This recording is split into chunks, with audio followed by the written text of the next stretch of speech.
Hello and welcome to this week's NFSTC Forensics Update. An innovative new tagging system using a gun and DNA pellets could make it easier for police to hunt down suspects days or even weeks after an incident. The high-velocity DNA tagging system can fire pellets from as far away as 40 meters. The pellets, which are roughly the size of a paintball, contain a transparent material with a unique DNA code that can mark a suspect's skin and clothing for weeks at a time. The system is still in its test stages, but law enforcement hopes it will soon become a valuable tool for officers policing riots or facing crowd control problems. Kevin Lothridge, CEO of the National Forensic Science Technology Center, was recently interviewed by the Institute for Defense and Government Advancement about the current and future forensics landscape. Mr. Lothridge touched upon many important issues, including future technologies and software to support demand and reduce costs across the industry. To access the article and read it in its entirety, please click on the link located in the video description below or visit NFSTC.org's media page. Reports on the closing of the Forensic Science Service in the UK show it may have caused more problems than solutions. The cost to close the service is showing to be 3 times higher than the UK government's own financial estimate. Most of the cost is due to a combination of increased police insourcing of forensics, the taking over of FSS labs by other organizations, and staff exit costs.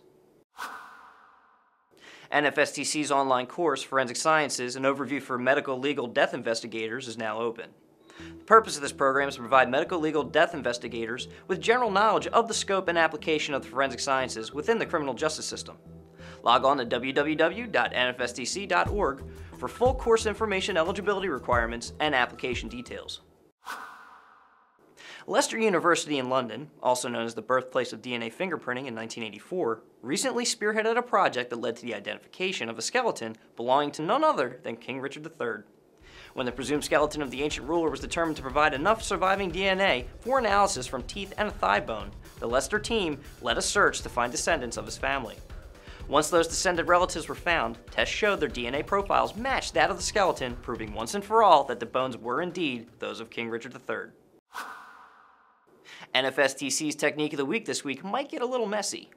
Blood spatter has risen in popularity these days thanks to its inclusion in various crime shows and movies, but the actual process is as serious and vital to an investigation as any other forensic technique. Click on the embedded link to get an inside look at how the area of convergence and area of origin is calculated during bloodstain pattern analysis. Do you have questions about forensic science techniques or CSI myths? If so, we would love to hear from you.